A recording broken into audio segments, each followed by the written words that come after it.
Yo creo que después de estos 2 días tan intensos y tan brillantes, me siento un poco abrumada de tener que hablar, pero bueno. Quiero agradecer muchísimo a todos los asistentes, a los ponentes que nos han hecho aprender tanto, a mí al menos. Estoy llena de nuevas ideas. Siempre que se hace un proyecto, a mí me gusta todo lo que viene después, que enriquece tus ideas primeras, ¿no? Y creo que yo me voy con un bloc de notas que voy a tener trabajo para un buen rato y les voy a dar las gracias enormes a todos los que han venido hasta aquí para compartir su sabiduría. Además, es curioso porque todos han hablado de más o menos lo mismo, pero nadie se ha cruzado de manera... todo ha sido muy complementario, con unas interconexiones muy apropiadas, ¿no? Bueno, además de a los ponentes y al público, quiero agradecer muchísimo al equipo técnico, a Jesús, que nos ha ayudado con toda la parte tecnológica, a Esther Navarro, que ha coordinado las jornadas, y por supuesto a la celebración Picasso, que ya lo dije al principio, porque sin ellos esto no hubiera ocurrido, ¿no? Es un proyecto que siempre supone un esfuerzo económico para el museo y en fin, creo que también ustedes les deben agradecer a la celebración Picasso que gracias a esta aportación económica hemos podido hacer este ciclo gratis, que normalmente pues, siempre hay una pequeña matrícula por medio, ¿no? En fin, la exposición Picasso, lo sagrado y lo profano tiene como dos vertientes. Por un lado, la relación de Picasso con la tradición, que le interesó a Picasso de esa tradición, de esa manera tan permanente, de esa manera tan devoradora, sobre todo, no solo, pero sobre todo en un momento dado la tradición española, el Greco, Velázquez, Zurbarán, Goya, pero también en paralelo quiere indagar la vinculación de su obra con lo sagrado, tanto con los ritos paganos como con la tradición sacramental cristiana. Como ha dicho Eugenio Carmona, era una pequeña osadía, pero bueno, yo empecé esta historia con una exposición que iba a celebrarse en el Museo de Bellas Artes de Sevilla. Yo tengo la suerte de conocer a Bernard Ruiz Picasso y Bernard me dijo, en Sevilla quieren una exposición de Picasso en el Museo de Bellas Artes. Y yo empecé a darle vueltas y el Museo de Bellas Artes es un museo de pintura religiosa. Y meter a Picasso ahí pues era complicado. Y entonces empecé a pensar en todo esto. Ese proyecto, por distintas circunstancias, pero sobre todo por la pandemia, ha sido anulado y cuando empezamos la celebración Picasso, yo adapté en pequeña escala aquel antiguo proyecto y eso es lo que ustedes pueden ver arriba. Y desde luego, cuando empecé todo esto, me di cuenta que Picasso era muy consciente de que el arte, desde las cavernas, desde lo más ancestral, había adoptado siempre una dimensión sagrada y mágica, ¿no? Él era consciente de esto, pero además, como ayer nos explicó Guillermo Solana, él mismo se consideraba un mago, un chamán. Todo el mundo que estuvo en su entorno se dio cuenta de que Picasso creaba en estado de trance. O sea, él tenía una fuerza creadora que le hacía entrar en el trance de un brujo. Y con esa fuerza él consiguió metamorfosear el mundo visible y hablarnos de los poderes sobrenaturales. Y aquí hay una pequeña foto de él en 1930, que va a ser un poco, es el centro de la exposición, la década de los años 30, ¿no? Le vemos al lado de una escultura, él está vestido bastante burgués, al lado de una escultura de una mujer en hierro, a la que le ha colgado todo tipo de abalorios, juguetes. Esto era muy típico de él. Voy a repetir una frase que ya la mencionó ayer Guillermo, pero creo que para mí es bastante importante, que él le manifestó, yo voy a utilizar la cita que parafrasea François Gillot, pintar no es una operación estética, es una forma de magia para oficiar de mediadora entre este extraño mundo hostil y nosotros. Una forma de hacerse con el poder, haciendo tangibles nuestros temores y nuestros deseos. La idea de terror, de temor, de deseo va a estar siempre presente en el arte de Picasso, ¿no? Y si Picasso se consideraba un mago, él quería actuar como intercesor para salvaguardar a los hombres de los males del mundo, como pasaba en muchos artes y máscaras como de las culturas no europeas. Además, como buen andaluz, era muy supersticioso. Picasso era tremendamente supersticioso. Lo guardaba todo y todo esto engarza muy bien con esa personalidad en la que siempre veía algo que se tenía como que defender de determinados peligros, ¿no? Como yo hoy no quería hablar de la exposición en sí, quería complicarme la vida un poco, me pareció muy tentador abordar esta conferencia enlazando esta problemática de Picasso y sobre todo las obras de los años 30 con la recuperación del auto sacramental por parte de la vanguardia española a comienzos del siglo XX. Los autos sacramentales saben que eran un tipo de teatro popular, también un instrumento de adoctrinamiento que había tenido su auge en el barroco y que tenía un tremendo componente alegórico. Trataba dilemas morales que siguen todavía vigentes en el mundo contemporáneo.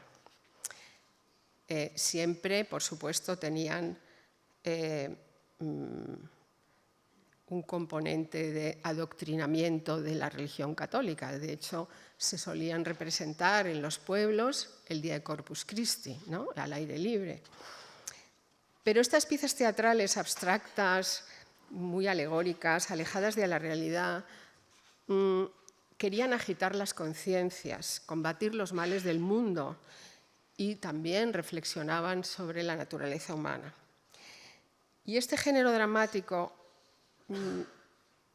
había sido prohibido por Carlos III en 1765 y se empezó a recuperar en los años 20. Era un tipo de teatro exclusivamente español y cayó en mis manos el libro de la historia de la literatura y el estudio sobre los autos sacramentales de un historiador, Ángel Balbuena Prat, que empezó a reivindicar la relevancia de Calderón, sobre todo, y de los autos sacramentales del siglo XVII.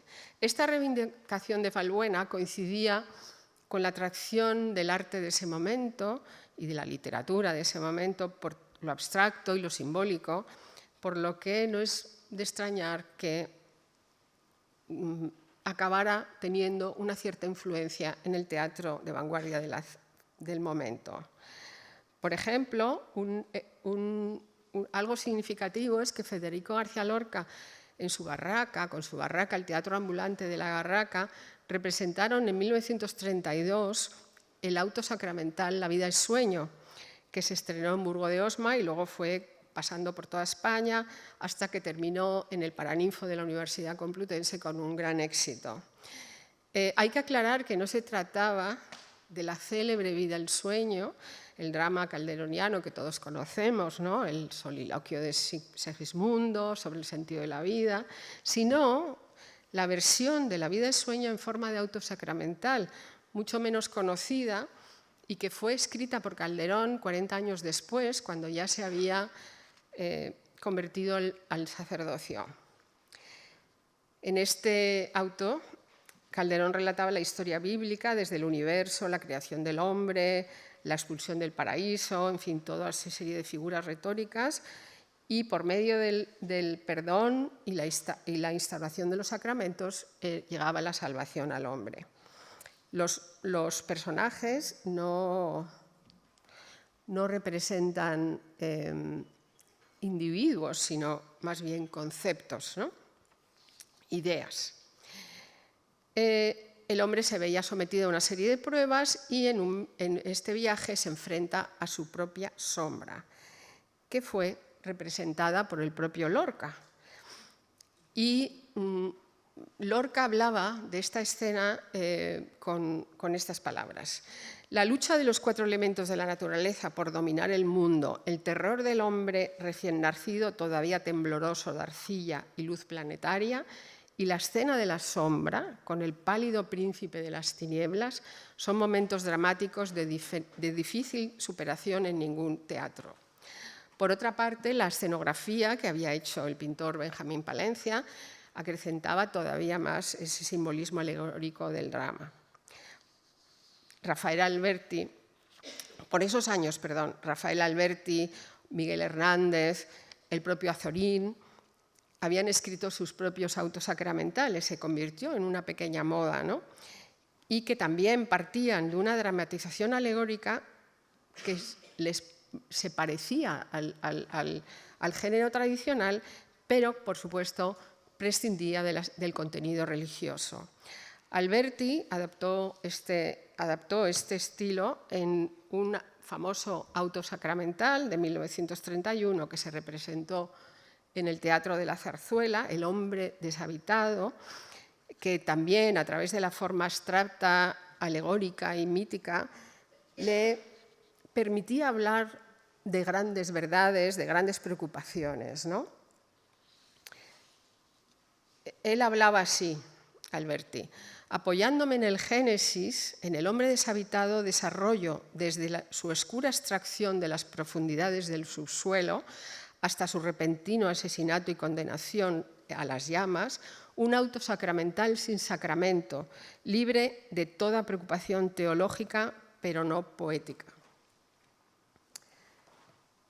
Yo, como soy osada, como ha dicho Eugenio Carmona, siempre me ha gustado,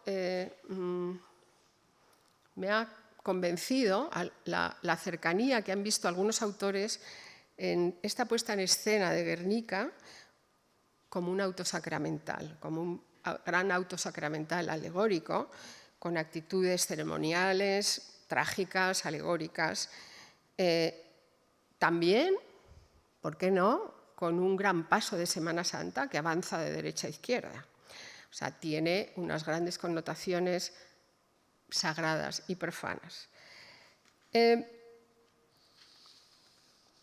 Muchas de las obras de Picasso de los años 30 se explican con conceptos, percepciones alegóricas que reflejan sus propios traumas, pero también, en paralelo, los males de la sociedad moderna. Y muchos de ellos, me da miedo decir esto después de lo que nos ha comentado, o sea, queda peor con mis palabras, pero nos lo ha dicho también Eugenio, afectan directamente a la esfera de lo trascendente. Picasso no era creyente y renegó muy pronto a su fe católica, pero su cultura y su educación fueron profundamente católicas. Y como mostramos en la última sala de la exposición, que se titula Ritos sagrados y profanos, en muchas ocasiones tuvo presentes, y bueno, se ha visto ayer en la conferencia de Manuel Arias, se ha visto hoy en la conferencia de Eugenio Carmona, tuvo presente muchas de las imágenes de la piedad cristiana y de las ceremonias de Semana Santa, las que, por supuesto, conocía bien, ¿no? Esa España en la que, de finales del siglo XIX, en donde la vida familiar giraba siempre alrededor de la religión, todos estos símbolos van a quedarse en su imaginario entrelazados con todo tipo de mitos y ritos populares. En un testimonio que de Picasso, siempre estamos oyendo hablar a Picasso a través de otros, en un testimonio que recoge Roland Penrose, habla de sus recuerdos tempranos y le contaba el amor de los malagueños por el atractivo del desfile de la corrida de toros o las procesiones de Semana Santa. Es verdad que Picasso solo vivió 10 años en Málaga, a los 10 años ya se fue a La Coruña, pero llegó a conocer bien toda esta imaginería que luego le seguiría, porque Picasso siempre se habla de que Picasso fue un gran visitante de museos, pero Picasso fue un gran visitante de iglesias. Iba a muchas iglesias, a las ciudades a las que visitaba, ¿no? Es curioso también este testimonio que decía que a las procesiones y a las iglesias iba con su madre y a los toros iba con su padre, ¿no? Eso es curiosa dicotomía, también muy típica de la familia en aquellos momentos. Incluso en su casa familiar, que además fue trasladada de Málaga a La Coruña y a Barcelona, había una dolorosa que había esculpido su padre. Aquí la tenemos en el contexto familiar, en una cómoda, ¿no?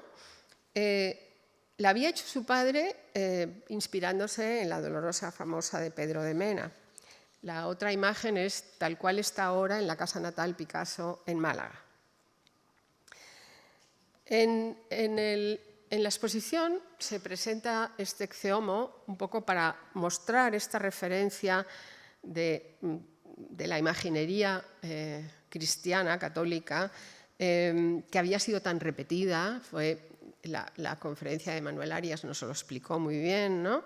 Esa imagen de Cristo doliente, crucificado, maltratado, expuesto por Poncio Pilatos a la multitud para motivo de escarnio, otro espectáculo público, ¿no?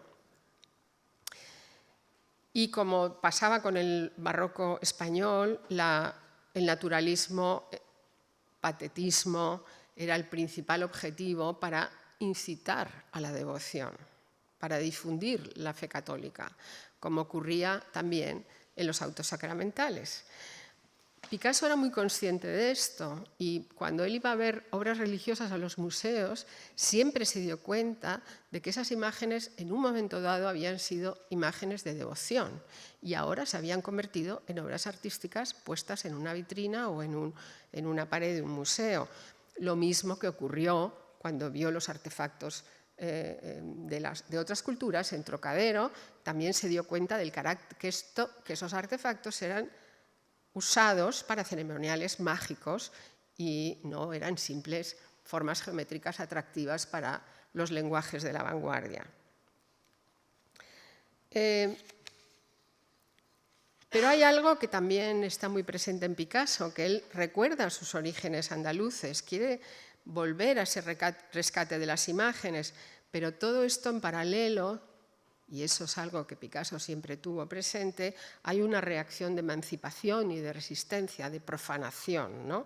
Por eso todas las imágenes que capta de la iconografía cristiana generalmente son sacrílegas. El primer Cristo sacrílego lo hizo en La Coruña, que fue precisamente cuando él pierde la fe, a la muerte de su hermana Conchita.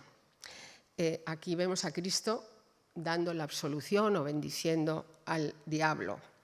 Este dibujo le impresionó mucho a David Douglas Duncan cuando fue a hacer fotografías al estudio de Picasso y comentaba, en los años 70 comentaba, hace 20 años aventurándome en el reino de Pablo Picasso con mi cámara, me enseñaron una polvorienta carpeta de sus primeras obras desconocidas.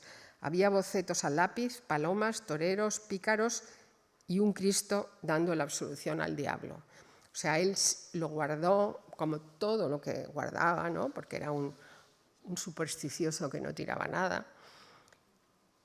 Y esta profanación también se ve en muchas de las imágenes que hace de la crucifixión a lo largo de su vida, ¿no?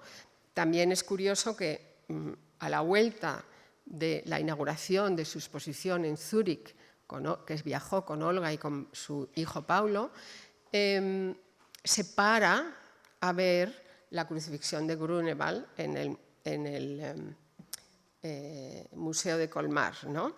Y cuando vuelve, empieza en Westloop a hacer unos dibujos de gran formato hechos con tinta china, en donde las formas orgánicas del Cristo y sus acompañantes se deshacen, se hacen corruptas. Hay una especie de degeneración, de irreverencia y se van haciendo cada vez más óseas, ¿no? Hay una exposición magnífica en París ahora dedicada a los dibujos de Picasso. Han reunido como 800 dibujos y están todos los dibujos de esta serie puestos juntos, esos dibujos que además hemos visto bastante en las imágenes porque los fotografió Brassai y se publicaron en Minotaur, creo. Un libro que a mí me gusta bastante, La unidad del arte de Picasso, Meyer Shapiro dice: al representar la crucifixión, Picasso no se guía por un sentimiento religioso, ni por su admiración de las pinturas medievales que había visto, sino por su capacidad de formular, dice, expresiones de pasiones, impulsos e instintos poderosos. Por eso, muchas de las crucifixiones, los arquetipos bíblicos de vocación religiosa que él miraba y que él tenía en su imaginario y en las múltiples fotografías que tenía de todas estas obras, se entremezclan, como ya se ha dicho muchas veces estos 2 días, con sentimientos profundamente profanos. Esta duplicidad es muy evidente en la gran protagonista de la exposición, que es esta crucifixión de 1930, que quizás es una obra de las más enigmáticas de las crucifixiones que hizo Picasso, y que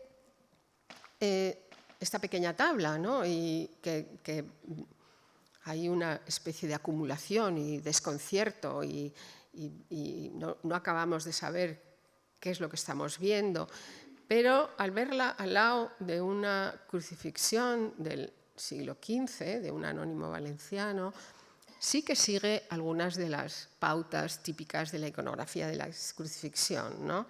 Pues el Cristo en el centro, una serie de figuras a los lados, pero esas figuras han perdido completamente la apariencia humana.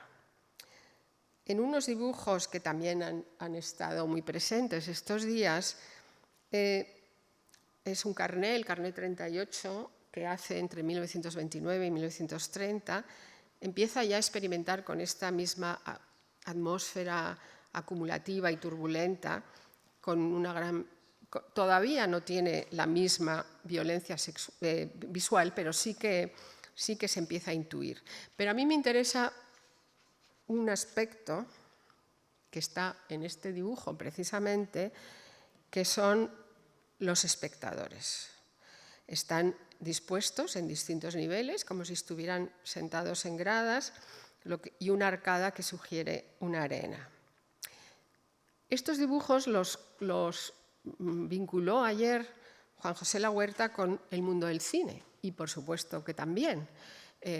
A Picasso se le puede interpretar de muchos ángulos, pero yo me pregunto, ¿no nos está poniendo frente a una representación teatral?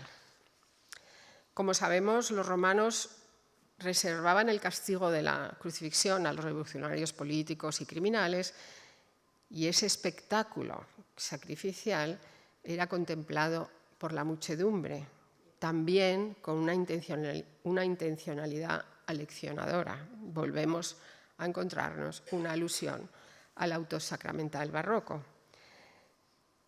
En estas referencias teatrales me interesó una exposición que organizaron Max Hollein y Olivier Berggruen en la Kunsthalle de Frankfurt en 2007, que se llamaba Picasso y el teatro. Ha habido otras, pero bueno, esta es la que yo he consultado y me ha convencido.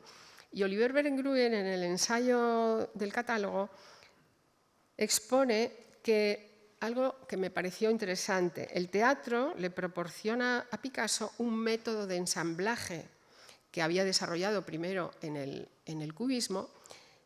Aquí tenemos una imagen de la exposición, un poco para tenerla de fondo. El ensamblaje que empieza en el cubismo lo va desarrollando, y este es un método que le permite que distintos elementos de las composiciones pictóricas de Picasso permanezcan siempre potencialmente móviles, como ocurre en una representación teatral. Y con esto él puede añadir relaciones metafóricas y alegóricas con elementos muy heterogéneos que normalmente no tendrían por qué estar juntos, ¿no? Pero en una escenografía teatral puede ocurrir, ¿no? Y esa relación metafórica de elementos heterogéneos es lo que vemos en la crucifixión que estamos comentando, ¿no? La acción central, que es más convencional, con Cristo todavía clavado en la cruz, aunque hay un personaje subido a la escalera que ya le está quitando como el último clavo, vemos que la mano que está siendo desclavada todavía tiene color, todavía está viva, y lo otro, el resto del cuerpo y la figura que está con él están en blanco, muertas.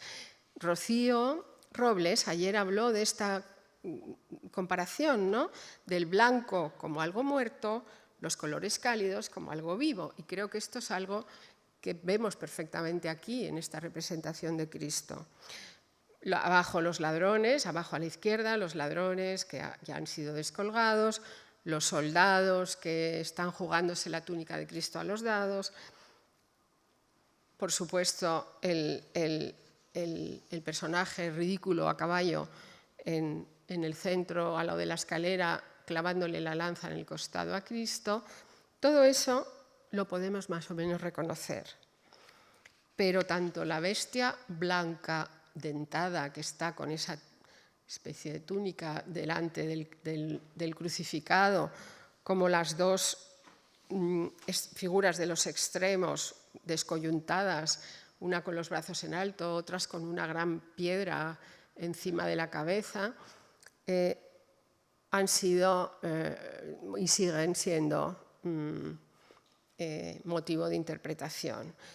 Normalmente hay muchos autores que dicen que la Virgen es la persona que está delante del cuerpo de Cristo, que le está abrazando por última vez, y el personaje, como con gafas, que está con los brazos alzados, es María Magdalena, que a veces utiliza esa postura, ¿no?, en las crucifixiones, pero a mí personalmente me ha convencido bastante, Eugenio, como para pensar que María Magdalena en realidad es esa figura monstruosa con la boca dentada que vemos en el centro, ¿no?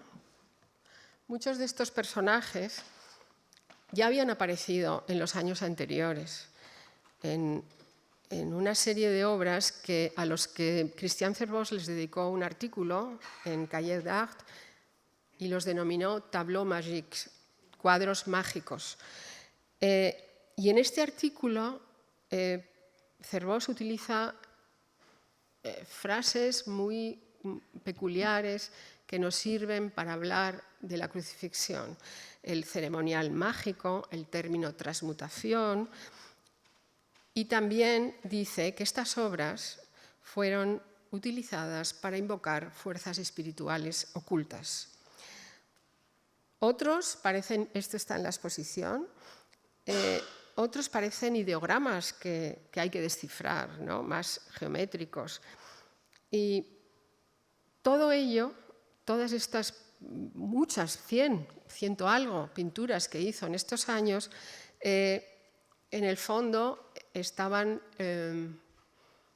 expresando el laberinto personal en el que estaba inmerso y atrapado Picasso en esos años.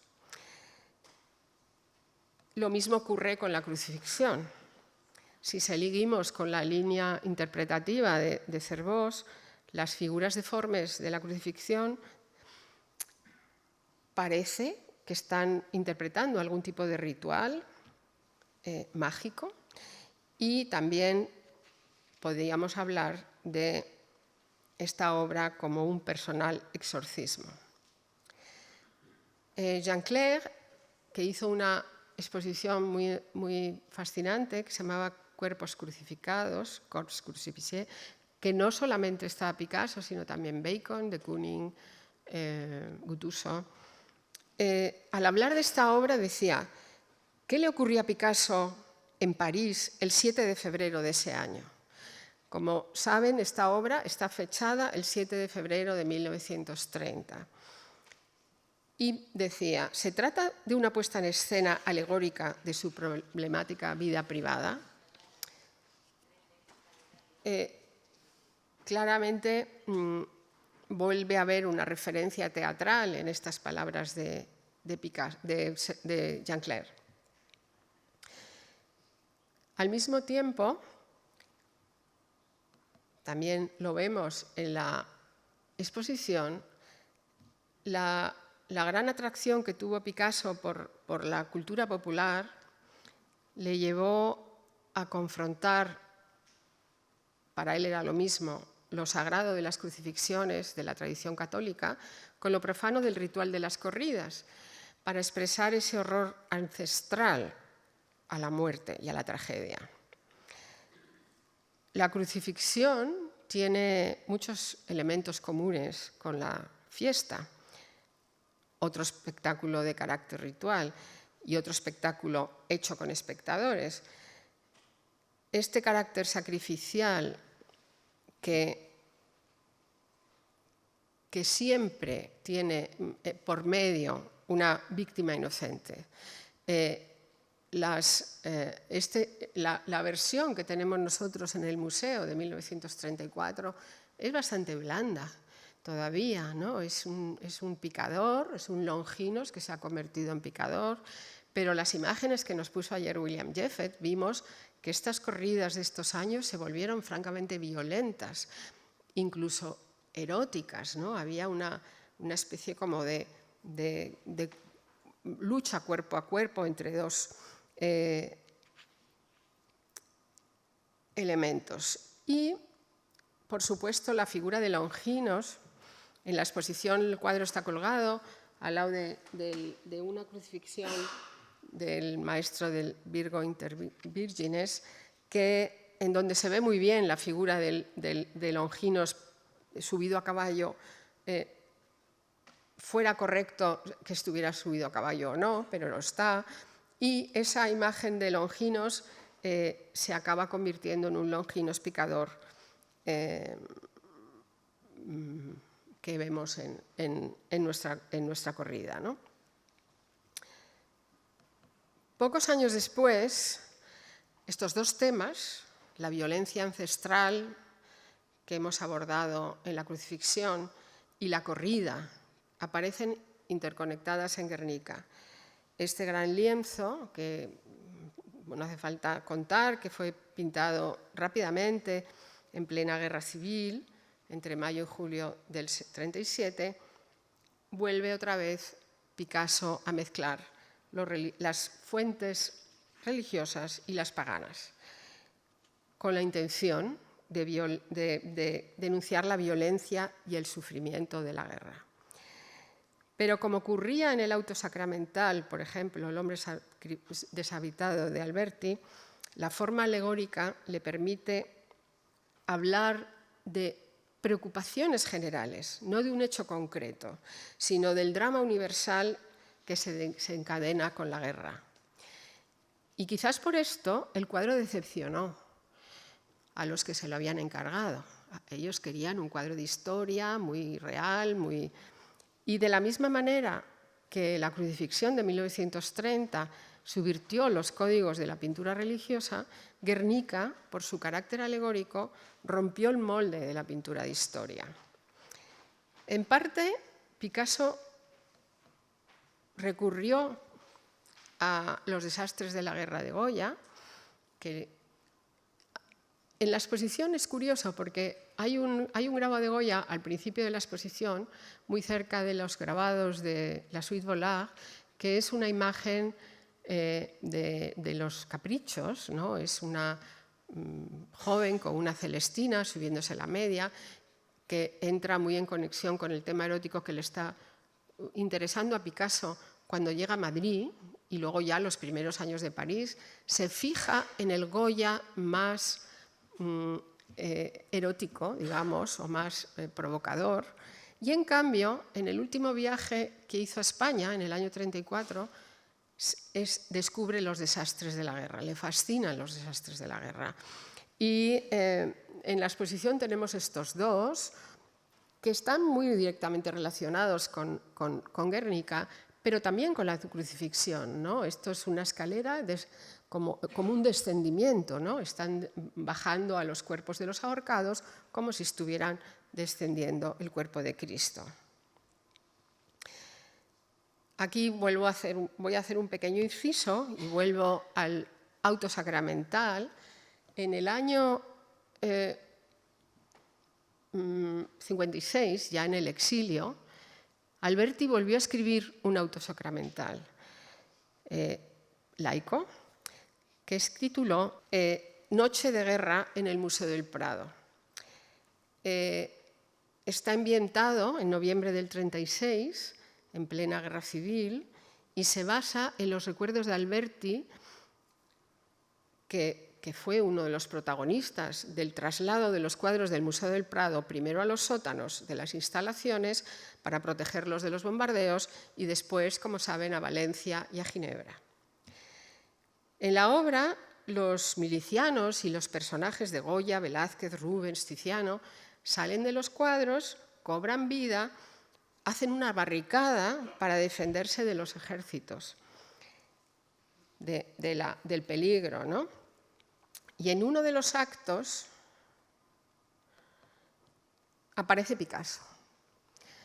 En aquel momento no había ningún cuadro de Picasso en el Museo del Prado, pero sí que Picasso tenía una relación especial con el museo, había sido nombrado director y, por supuesto, había tenido una relación íntima con los cuadros de este museo durante toda su vida.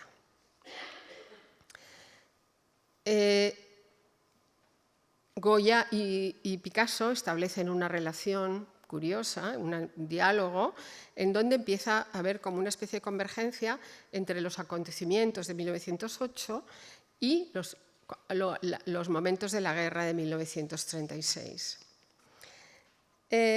Para representar a Picasso, Alberti le sugiere al figurinista que se inspire en el bodegón con Minotauro y Paleta. Bueno, antes no se llamaba así, pero ahora está catalogado así en Málaga, que es una enorme cabeza de toro, ese toro que aparecía tanto en las obras de Picasso de esa época, de los años 30, y luego más tarde en los 40, pero también en Guernica.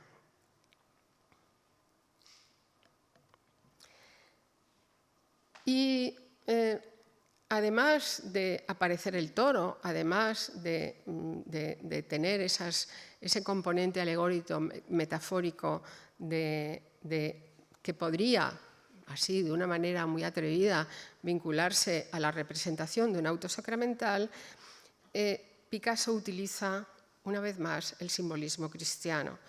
Ya como me ha tocado al final, hay muchas repeticiones, pero las gestualidades de Guernica, esos gestos de enajenación, de arrobamiento, de bocas entreabiertas, gritando, brazos alzados, son elementos que Picasso está tomando de la iconografía religiosa.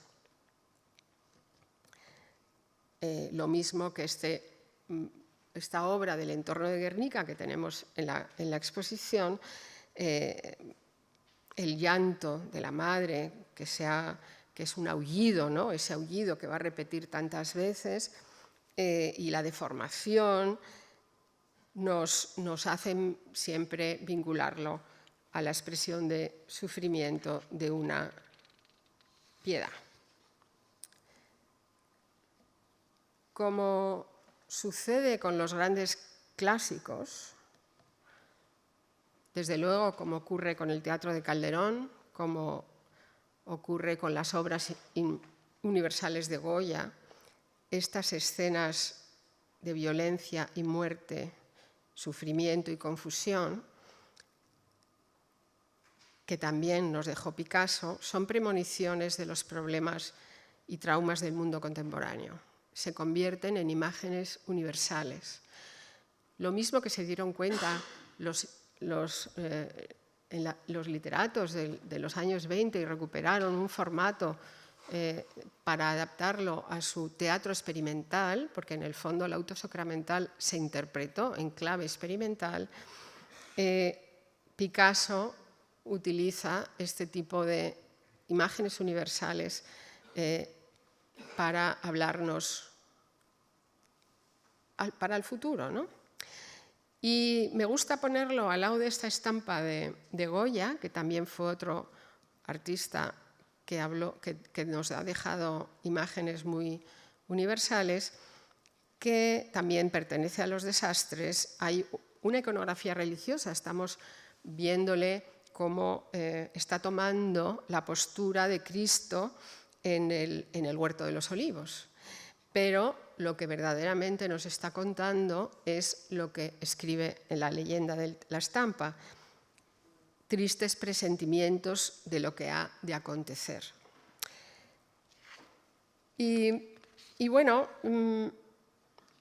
esta transversalidad del tiempo de Picasso, que se está inspirando en el pasado para hablar de sus problemas en el presente, nos está dejando unas imágenes que todavía hablan hoy. Y que quizás habrá, como nos contaba Lola Jiménez Blanco, otras generaciones que le verán de otra manera, ¿no? O sea, estamos ante un Picasso infinito que seguirá hablándonos. Y hay algo que yo creo que va a dar mucho juego a los nuevos investigadores, que es sus escritos. Sus escritos hasta ahora no se han tenido tan en cuenta. Sí, sus contemporáneos, Breton tradujo sus primeros poemas y los publicaron, pero ahora ya hay una vuelta a darle importancia a los escritos de Picasso. Es un escritor, bueno, él saben que tuvo una crisis entre mitad del 35, cuando ya su vida personal era insostenible, dejó de pintar y se dedicó a escribir prácticamente un año entero. Y son muy difíciles de leer, es un poeta muy surreal, sin puntuación, que va ensamblando, como veíamos en la crucifixión, imágenes, ideas de distintas fuentes y de distintas ocurrencias en ese momento, pero él consideraba que su creación literaria para él era tan importante como su creación plástica. En una ocasión, con ese humor que le caracterizaba, llegó a decir: quizá algún día, cuando yo desaparezca, apareceré descrito en los diccionarios de esta manera: Pablo Ruiz Picasso, poeta y autor dramático español. Se conservan de él algunas pinturas. En uno de los poemas, yo no me los he leído todos porque hay que leerlo muy despacio, acaba de salir la traducción española, yo los había empezado a leer en francés, endiablado, hace faltas de ortografía. En uno de los poemas escritos muchas veces con tinta china y sobre papel arches, como hacía con los dibujos, ese que empieza, que es una frase muy repetida, ¿no? Si yo fuera fuera, las fieras vendrían a comer de mi mano. Está fechado en Guaslup el 18 de abril de 1935 y parece referirse a una permanente intención o aspiración de comprender y de devorar el mundo. Y les leo: que ya no puedo más de este milagro que es no saber nada de este mundo y no haber aprendido nada sino a querer las cosas y comérmelas vivas y escuchar sus adiós cuando suenan las horas desde lejos y se van jugando al horizonte. Muchas gracias.